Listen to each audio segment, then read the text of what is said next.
This lecture is about electricity access, and to give you an idea, lighting in low-income countries is often not uh, done with electric bulbs. It's generally provided by candles or kerosene or diesel lanterns. Um, this gives you a map of, if you can click on this link and you can see a map of the share of population in different countries with access to electricity, and you can see that China, there's 100% access. India, 99.6. Some countries in developing Asia have lower shares of household electricity access, but it's really sub-Saharan Africa where household shares of electricity access. Some in Central Africa, lower than 10% of households have access to electricity there. South Sudan, 1.1%. Somalia, 18%. And why is this a problem? So, use of first of all, the quality of lighting is very poor. Candles and kerosene are actually much more expensive than electricity for lighting. The use of kerosene also imposes health risks. Kerosene as a fuel is a clear liquid, often stored in households in developing countries in clear liquid bottles. It can be knocked over, causes very severe fires and burns, and it can be ingested by children who think that it's in water. So use of kerosene and oil are related to risks for cancer, as well as lung disease from the smoke. So switching to electricity eliminates that indoor health risk. And it also has a much higher intensity of light than either a candle or a paraffin or kerosene lamp. If we go back and look at the global trends in access to electricity, so there is a lot of promise. As I said, China has achieved universal access to electricity in the 2000s, which was an enormous success story.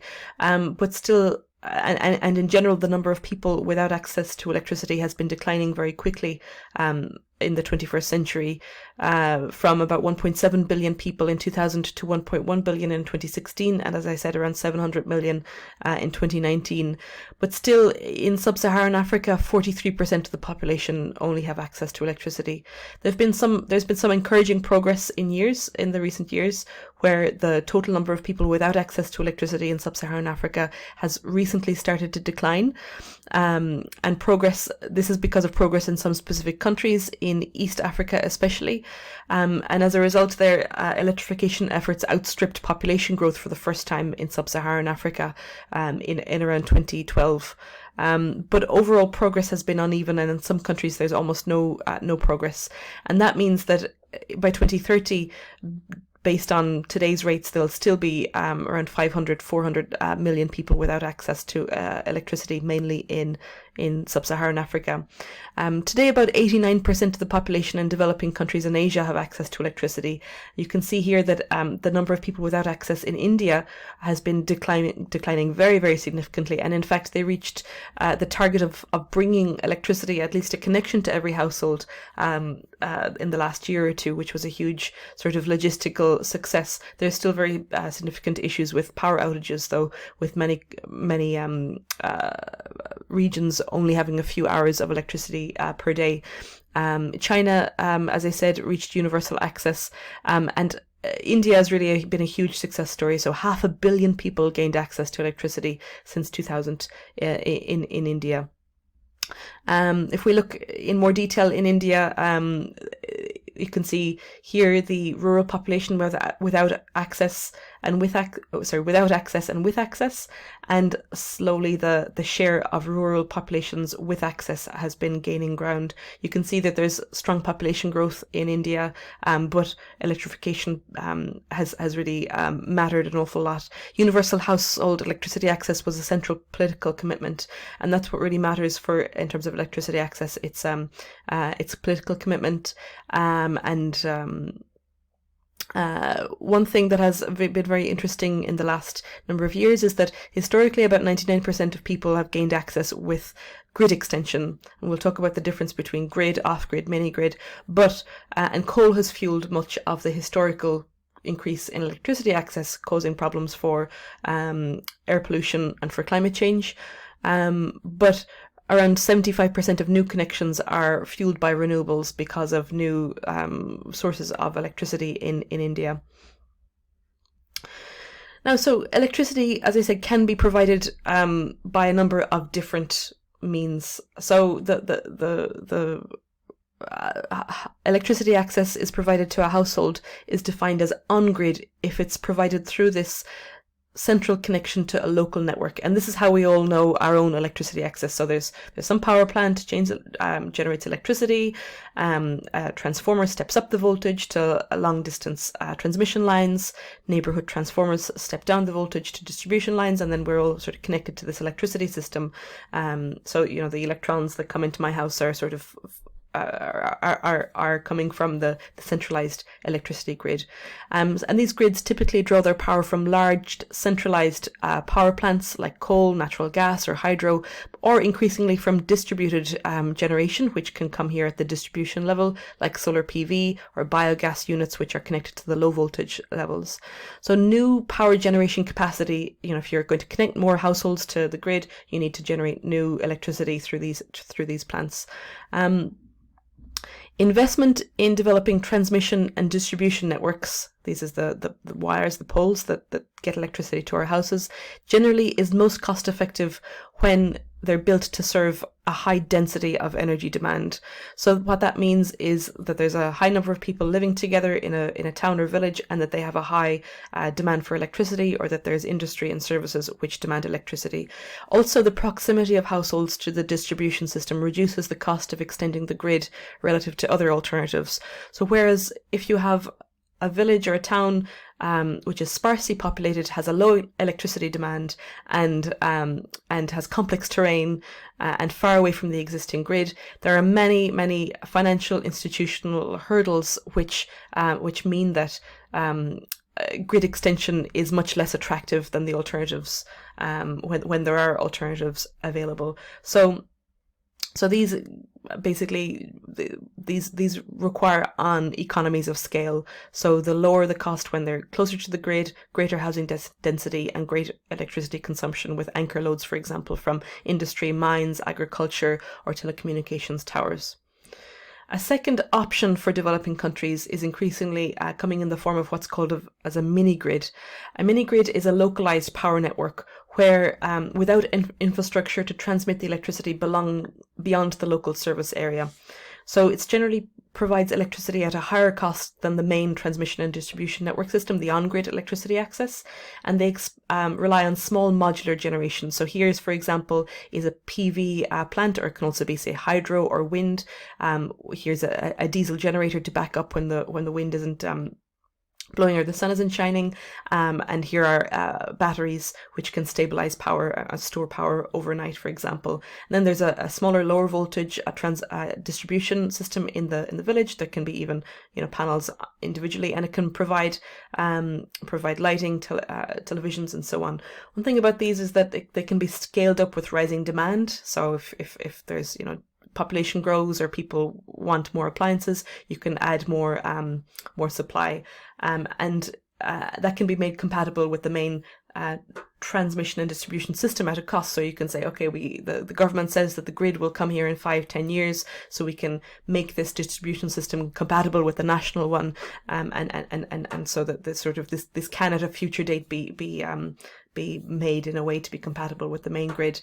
But for mini grids to be commercially viable to a developer, power demand from households and businesses have to provide an acceptable return on investment. And in many cases, in poor countries with a low density of electricity demand, or in cases where the government doesn't have a clear supportive enabling environment, like having a clear grid rollout extension plan of the national grid, or a framework that regulates how tariffs can be generated. For example, it might be better for households to have what's called an off-grid or standalone system to provide electricity access.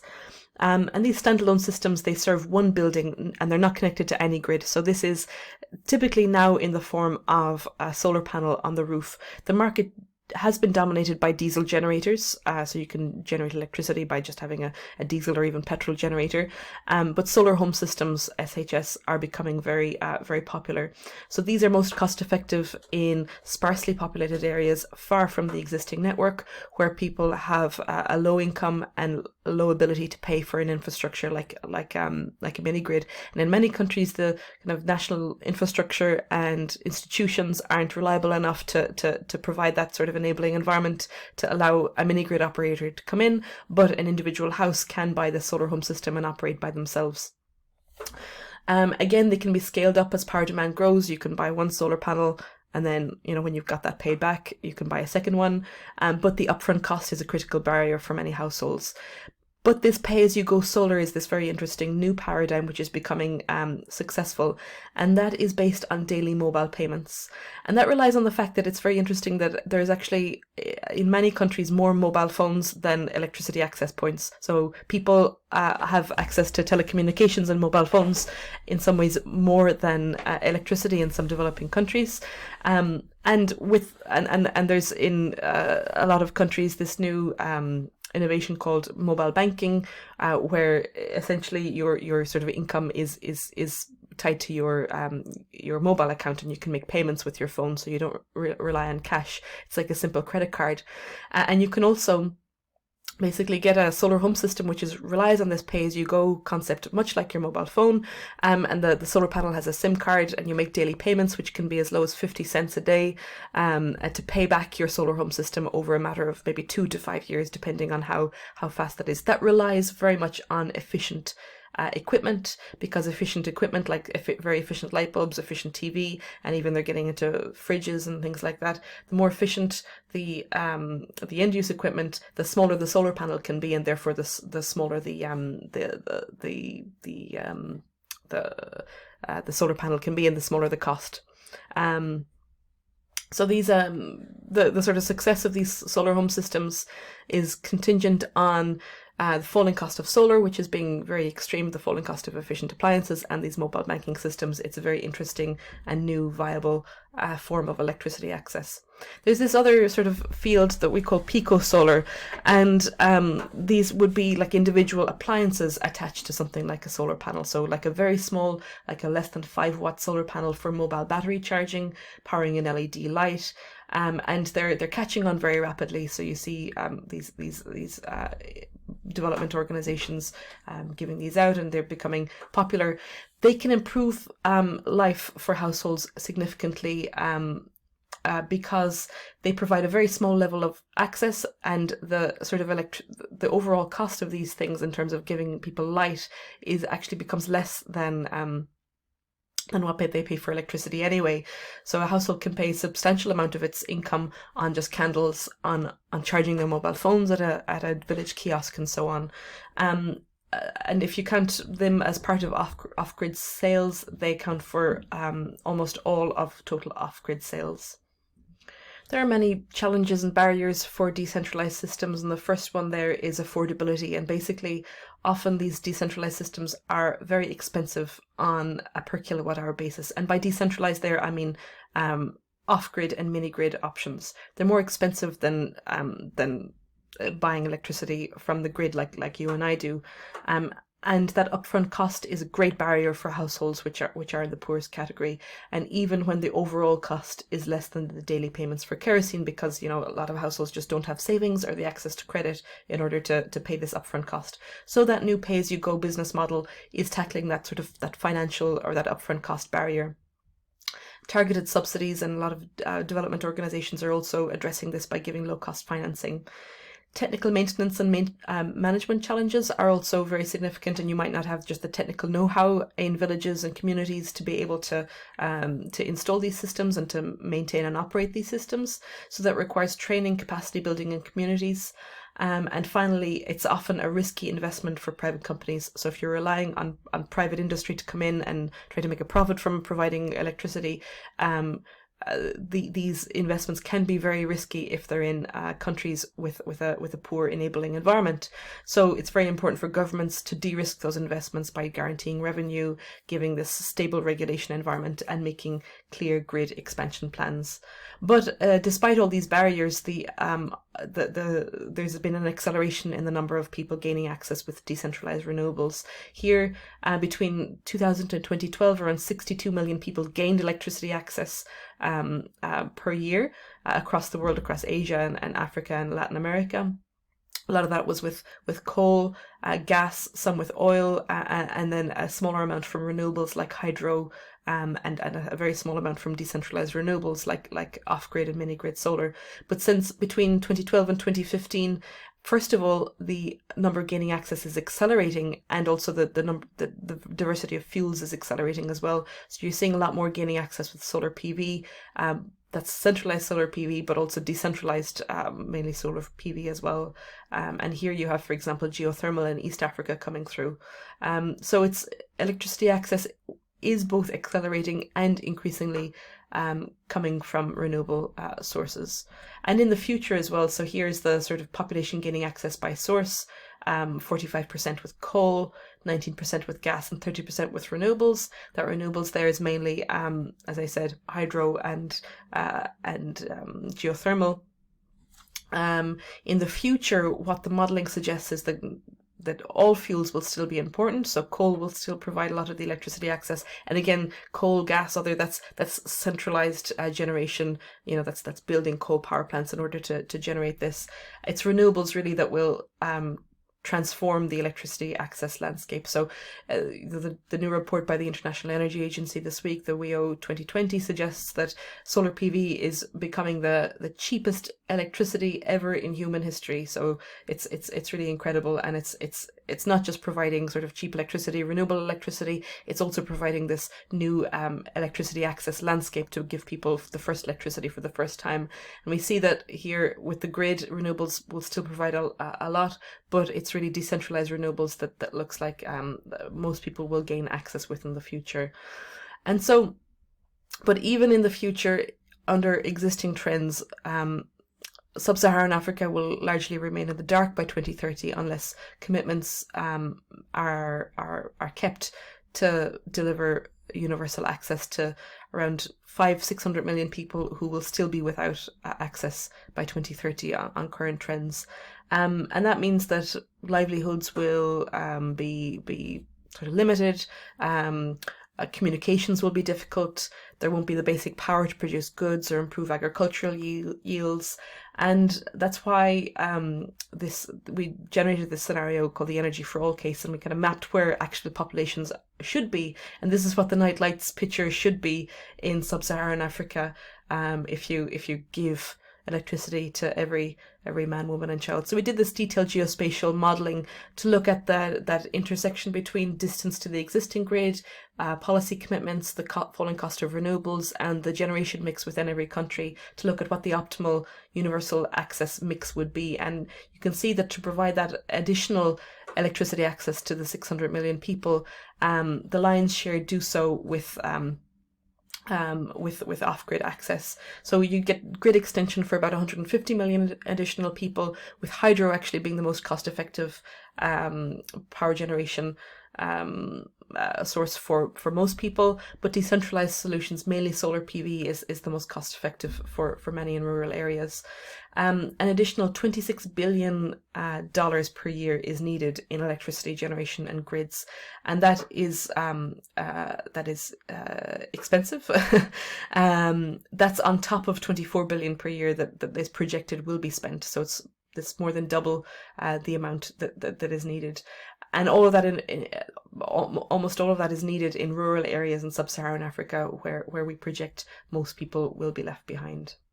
So as I said, under the right conditions, the private sector can play a really important role in providing that investment. People without electricity already dedicate a lot of their income to poor quality, expensive, polluting energy. And business models like the pay-as-you-go solar are emerging so that people can kind of divert that expenditure on dirty fuels, on inefficient fuels, to these clean fuels like solar and efficient light bulbs. But additional policies and strong governance is really one of the most important things to be able to keep this momentum and deliver universal access by 2030.